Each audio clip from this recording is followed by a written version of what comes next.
Welcome to the NCO Journal podcast, where we explore NCO professional development.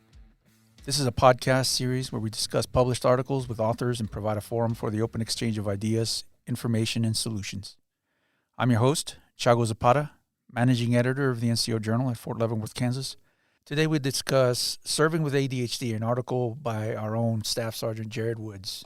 With us is Sergeant First Class Osvaldo Equite, NCOIC of the NCO Journal, and Staff Sergeant Brandon Cox, senior editor and a new member of the NCO Journal team.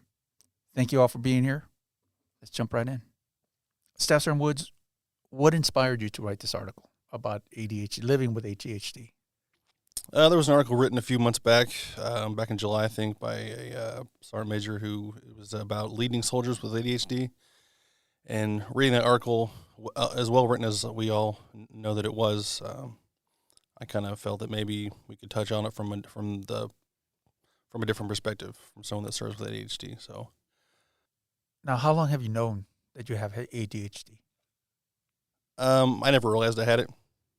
I was diagnosed, so I mean, there's little things I can look back in my past that maybe like allude to it. But I was formally diagnosed by a behavioral health specialist at Fort Bliss in 2013.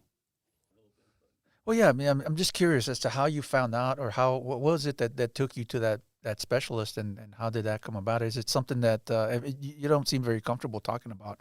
You can at least kind of touch on it, and I would be interested. So back in 2010 and 11, I was deployed to Afghanistan. We had an incident where we had lost 2 of our soldiers, and afterwards we were told that, we're here to talk if you need anything. We've also blocked off time with the people over at the psychiatric or the behavioral health offices if you guys would like to talk to anybody. Well, I was having, I thought I was my third tour, figured I was doing fine, but I thought, here's the opportunity. I'll go and just talk and see if there's anything, maybe they might help because, So I went to talk with them. The doctor there prescribed me an ADHD medication, and it really helps. I noticed some improvement in some of my impulsivity, or maybe just some of my, I guess it was just some of the classic symptoms that may be attributed to ADHD, and that helped. I was not formally or clinically diagnosed at that time. He just prescribed me the medication to help with, I guess, what he saw me exhibiting when I was talking to him about the incident that happened.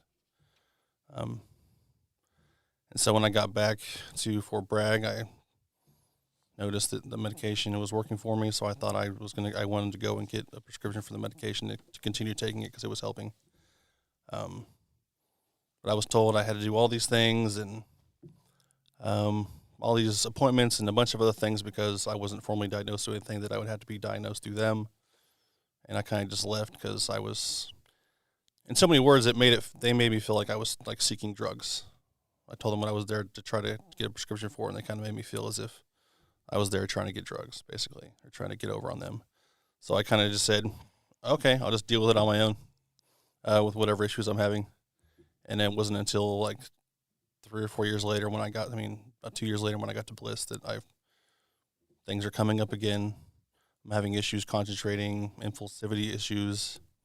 And so I went ahead and talked to a behavioral health specialist, and she flat out asked me, I said, have you ever been diagnosed with ADHD? I'm like, no. And she's like, well, it's very clear that you do have it. She did a few other tests just to confirm, just from talking to me and some other stuff. And that's when I was formally diagnosed. Okay, let's kind of dive into some of the things that you talk about here. Let's specifically, with the first thing that you delve into, which is argument anticipated. You say ADHD. Some people say that ADHD is not a real mental or medical disorder. Why did you? There's several others, but why did you list these? What made you want to list these specifically? People may say it flippantly, ADHD is a real medication, or I've heard that before. If you look up, anything about ADHD, you might come across an article that says misconceptions, or something that someone might say. That's one of the first ones that comes up. I'm sure most people could relate to someone who's a little fidgety or maybe gets easily distracted. ADHD is a little more than that, but sometimes you'll hear someone say, "Oh, that's ADHD," or so sometimes it gets thrown away. It's not really I don't want to say there's not a whole lot of support groups for ADHD as there might be for other, I guess you could say, disorders. But so that was one of them. It is, as I mentioned in the article and backed up by research, that it is a legitimate and I guess without sounding like, I don't want to say brash or arrogant or anything. I mean, it's just, I've heard it before. Someone will play it off. Oh, you got medication. No, you have ADHD, or just little things that you hear where it's not taken as seriously as other illnesses may be. That's all. And it's not so much an illness as it is a disorder. Argument about people that can't focus. That's not true. It just depends on maybe prioritization or just like people with ADHD can concentrate on various things a lot of time. I mentioned in the article about hyperfocus. Like if you're interested in a topic or you're interested in a task you're doing at the time, sometimes I will completely block everything out, and I'm only working on that one thing. Someone could walk right by me, flick my ear probably, and I might not even notice. It doesn't happen all the time, but occasionally I'll get into those zones of hyperfocus. Or I guess what I mentioned in the article, there's a thing about flow. As I mentioned before, I guess, about trying to obtain medication to treat ADHD, I mentioned sometimes someone might say that, they're only using ADHD medication as an excuse to get a hold of those often stimulant medications, or if they're on that, then what else are they on? Like that could lead to other substance abuse issues. That can be prevalent with people with ADHD, but generally people who are treated with ADHD medications, one, not treated only with the medication, but are also being treated just with talking with, going to behavioral health like appointments and talking with doctors. It's not just here's a medication, deal with it. It's a host of things that they use to, deal with whatever they're dealing with.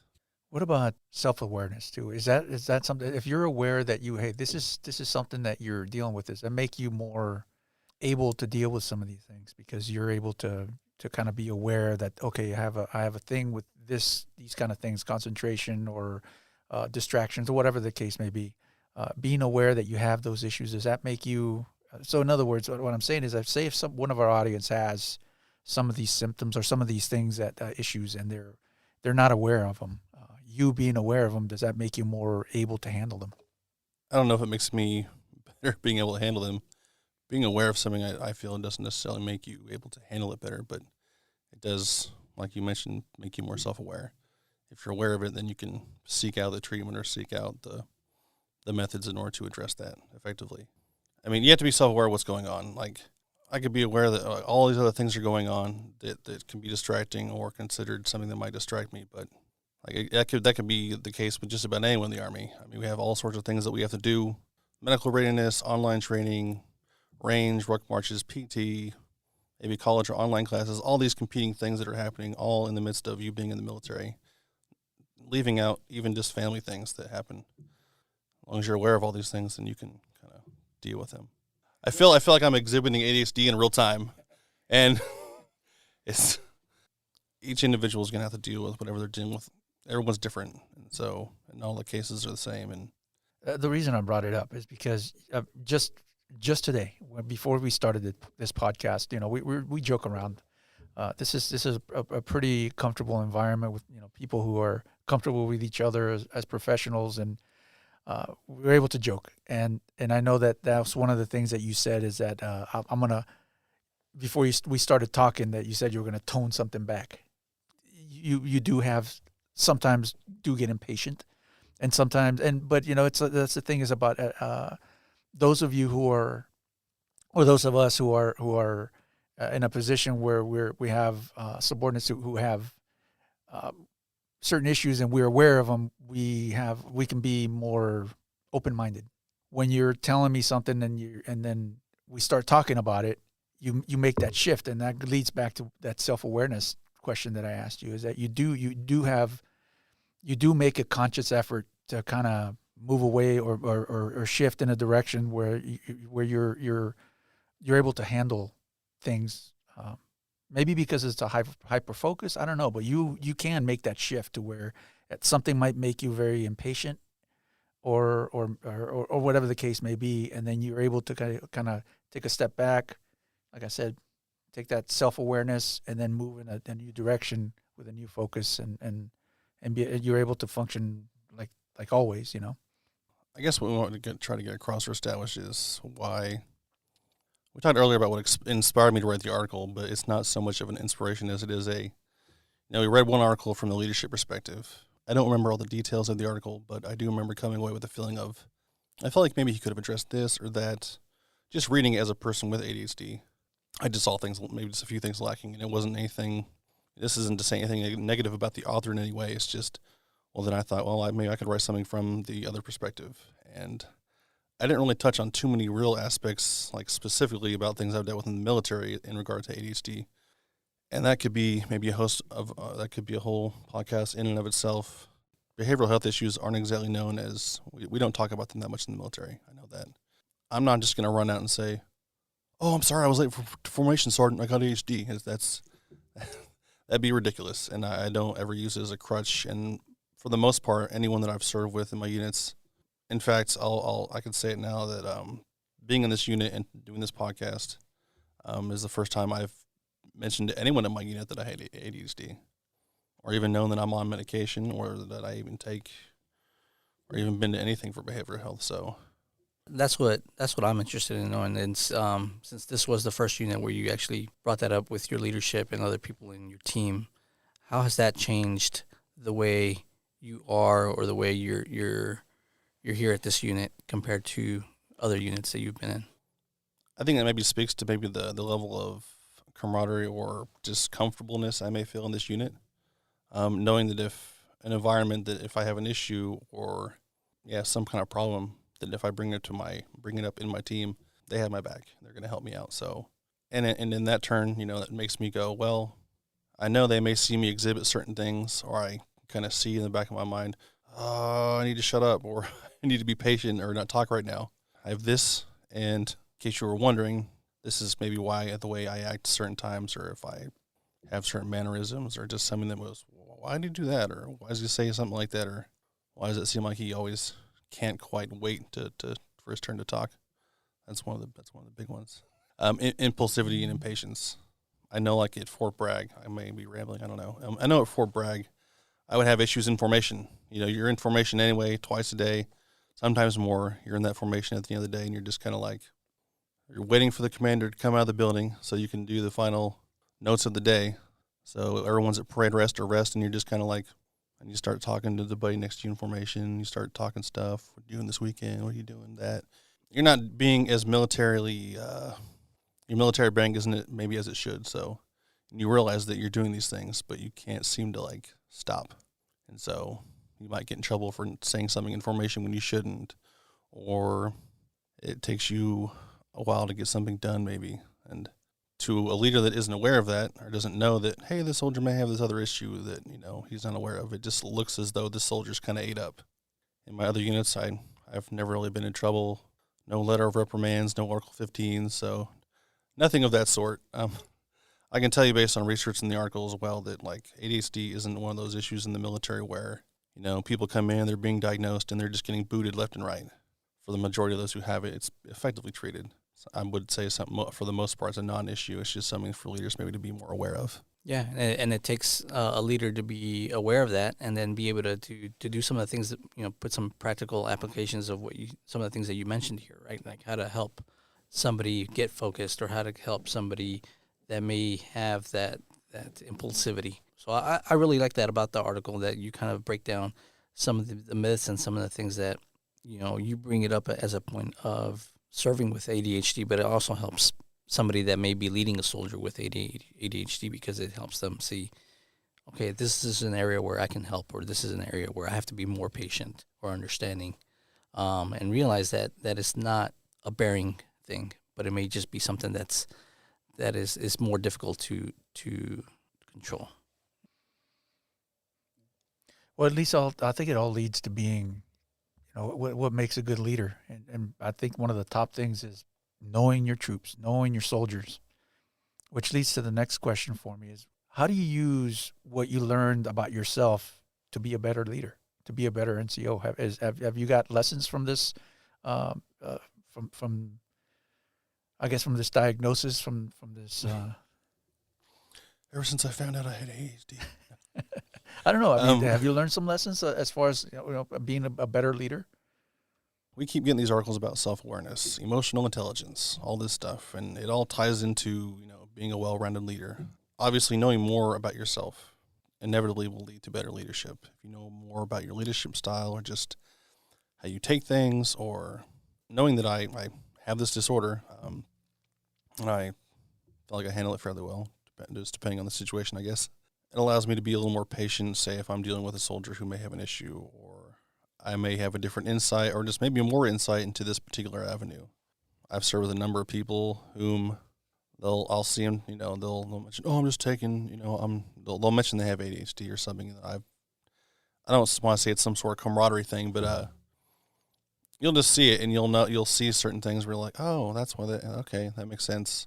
Because I've had a leader that had ADHD, one of the best leaders I ever had, but he had ADHD as well, and I saw the way his leadership style was like. I could see that he had ADHD, and he was aware of it, and kind of, I don't want to say use it to his disadvantage, but he was more aware, and that was actually even before my formal diagnosis. But I could see that he was. I think almost in a way I'm trying to say that maybe he knew I had ADHD, and we never really talked about it, but I think he kind of knew, or like he probably saw a little bit of me and him and tailored his leadership style. So all because he was aware of what he was going through and probably saw what I was dealing with. And it wasn't really talked about overtly, but I could kind of see where he was getting at. If I get a soldier that has ADHD or has any types of frustration issues, has trouble concentrating, whatever, but if I ask them to do something and they put out good work and it's, quality, then I wouldn't mind. But having said that, the most paramount things in the United States Army are what? Standards and discipline, right? So if you have somebody that does get over frustrated or is acting out or, has a small tantrum or can't remember the last thing you just said because they were too focused on this other thing, it all looks like a lack of discipline, right? Oh, yeah. And I think that is the Army's number one problem with having a soldier with these extra things, because at the end of the day, what has to happen? The squad leader or team leader has to put more time invested into that soldier to explain things, to show things, whatever the case may be, to deal with their issues, right? Even that alone shows favoritism.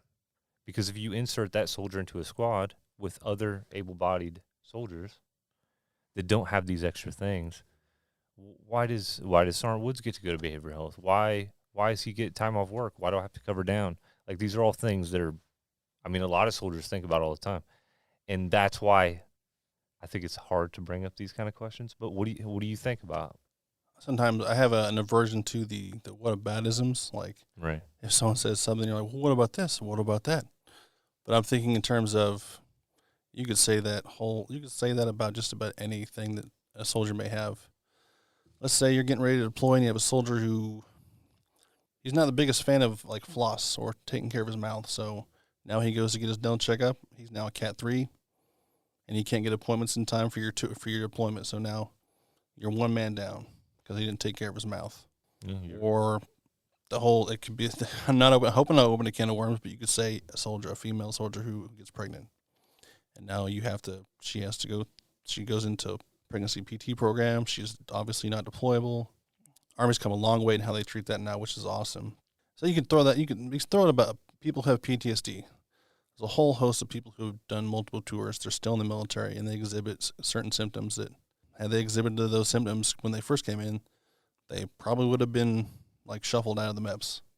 I can see both sides of the coin, but I also can see that obviously there'll be certain cases that are treated in such a way that they can't be treated, because there are certain extreme cases of PTSD. I have personally never really seen anyone that was like so crazy, or it was to such a degree they wouldn't be able to like serve in any meaningful manner in the military. I would just say, again, as long as someone is able to, obviously the restrictions and the disqualifications to enlistment are there for a reason. They're not just pulled out of a hat or thrown out arbitrarily. And there is a waiver process. So there are those who get through the waiver process. I would like to think in the best case scenario, those are comprehensively evaluated, and those who eventually make it to wear the uniform, they're handling their mental health disorder in a way that allows them to serve and doesn't really bar them from, serving. NCOs are always going to face challenges when it comes to their soldiers, their troops, and it all goes back to knowing them, and everything's going to be on a case-by-case basis too. The situation, Brandon, that Staff Sergeant Cox, that you brought up, I think is valid, and I think it is something that, but it's just going to have to be another challenge that NCOs face. You don't have, that NCO may not have the luxury of saying, okay, well, I don't want this soldier, and I'm going to try to process him out, or whatever. He may not have that I don't know whether you'd call it a luxury, but that option. So there's always going to be challenges, and how you handle them is going to be a true testament of what kind of NCO you are, how effective you are, and how your troops are going to see you, and the level.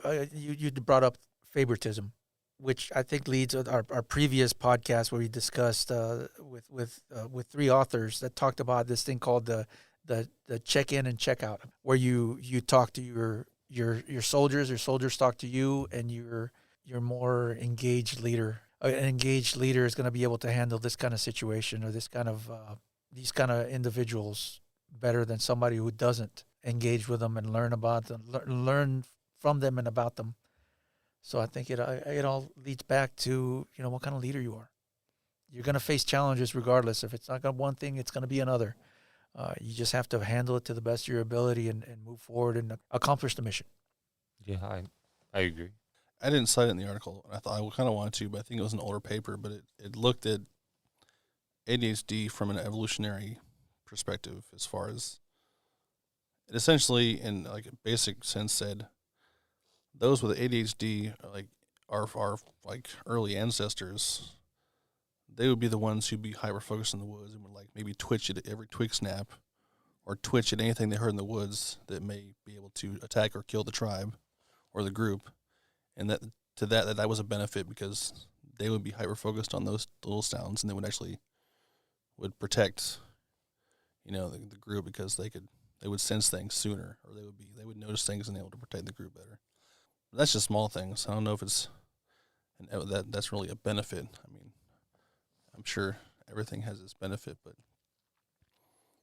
I think as far as the whole service thing goes to what? I mean, it's listed as a mental health disorder. It's recognized by multiple places, so it's a legitimate diagnosis. So since it's looked at as a mental health disorder, I'm sure that doesn't look good for military service. They don't want people who might have issues with inactivity or impulsivity or a whole host of other things that can go. Anyone with ADHD, there's a higher chance for comorbid disease disorders such as PTSD or anxiety or other mental health disorders. That's pretty common. So I could see the whole. People might.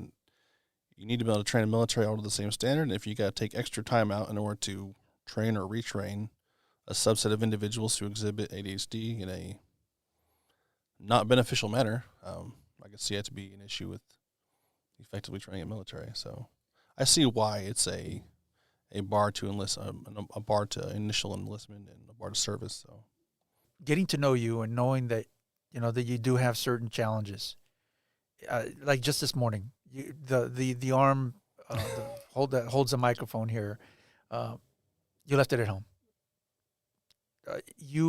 I know you reacted in a certain way, and if I didn't know you, I would have taken it as insubordination. I would have taken it as like, what's the matter with this guy?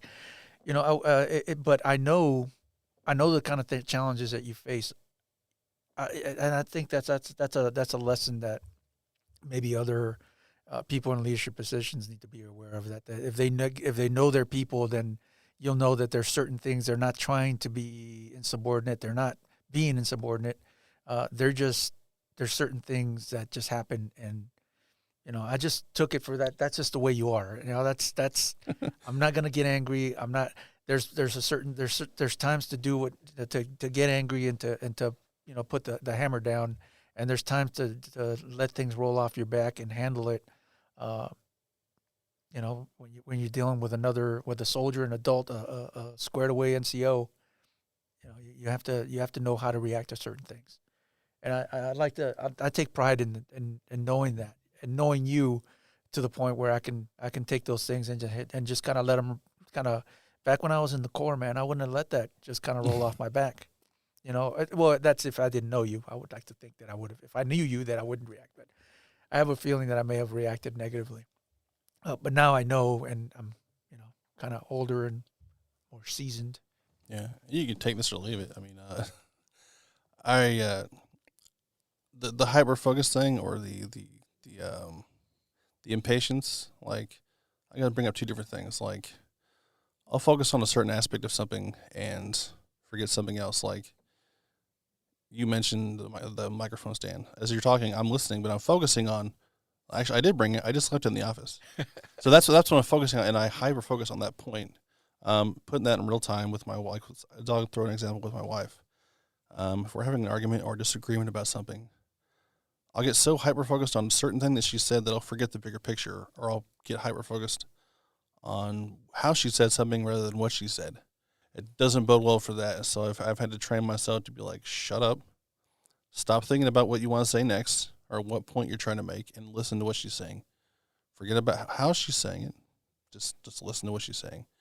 And it's the same way, like, with things at work where I'll get focused on just one tiny thing, and it really has nothing to do with anything. It's just a moot point.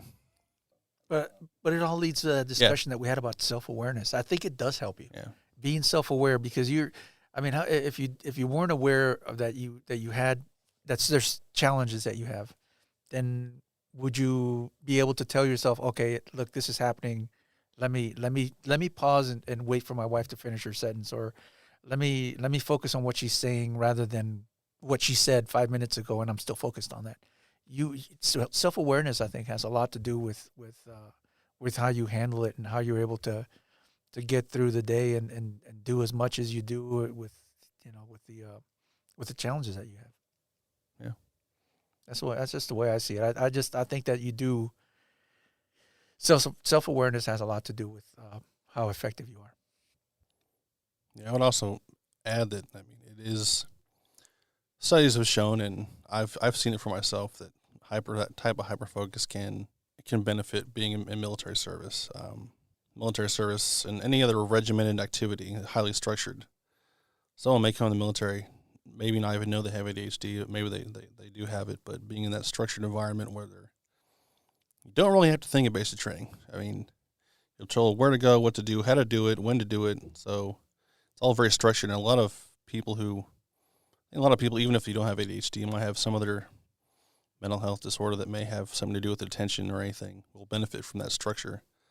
I would probably rather, even though someone may be proficient at their job, I'd probably much rather have that guy who's super hyper-focused when they're trying to defuse or take care of an ID, or just that guy who's got Overwatch and watching over a platoon. I'd probably much rather have someone who is super hyper-focused on protecting my unit as opposed to someone who is doing something half-hearted, although I'm sure that doesn't really really happen with those type of units. Probably going down a rabbit hole. But that brings up a question. You've been in combat. You've had several combat tours in Iraq and Afghanistan, correct? Yes. You weren't diagnosed until after you came back. But how do you think that your ADHD in some way affected your deployments in the combat zone? No, I mean, look, I guess if I'm looking back at prior deployments, I know there were certain times where being out on the road, like I remember one particular mission we were out. It was my first tour in Afghanistan, but it was my third combat tour. We're on the road like 38 hours straight without a break because we had nowhere to stop along our route, so we had to keep going until we got there. But we kept getting stopped either to do an ID sweep or some other such thing, a vehicle breakdown of some sort, whatever it is. But we were on that road for like 38 hours straight, and even at 38 hours, super hyper focused into the night. You're looking at the vehicle tracks in front of you, so you kind of do get into that state of, I know I have to stay in front of the tracks of the vehicle in front of me, because I don't know what's on either side of that, perhaps, if it hasn't been swept. and then you finally get to your destination, and it's almost like an adrenaline dump, or you're like, oh, I didn't realize how tired I was, or just certain things that will happen when you don't realize it happens. I'm just trying to I'm doing a reel of events that have occurred during my deployments, trying to pick out certain events that may be attributable to ADHD, but it's a very broad. Yeah, I know. There are studies I read recently about how PTSD can, and maybe this doctor who prescribed an ADHD medication for me in Afghanistan, maybe he was in part of the research, I don't know, but I found out later that sometimes ADHD medication can be used to treat symptoms of PTSD, because a lot of times, a lot of studies will show that PTSD and can can coexist with ADHD. One can exacerbate the other, because some of the symptoms can be the same: inattentiveness, impulsivity. Like those can be two of the symptoms of either or. So in a sense that maybe he didn't think I was exhibiting symptoms of ADHD. Maybe he thought I was exhibiting some instances of PTSD. I don't know, but all I know is that what he did to treat me worked at the time, and I realized it when I got back, and I wasn't afforded that medication without jumping through all these hoops. And that could be just that one instance. Maybe other people had an easier time getting treatment. I realized that basically without that treatment, I was exhibiting more and more symptoms, and it came into issues with, like, I could just notice there were issues of things I had to get done. I could still get things done, but it would probably take me longer than what should take me. And I definitely don't want it to seem like ADHD medication is a crutch, because it's not. It's just a tool in the tool bag. Successful treatment of ADHD is definitely not accomplished by medication alone. It's being self-aware or getting treated and talking to a behavioral health specialist. It's all in a definitely good supported system with someone's unit. Because again, the vast majority of cases that come in the military, it's either you're disqualified from military service, or you get a waiver, which most of the waivers submitted for ADHD when you come in, those get denied.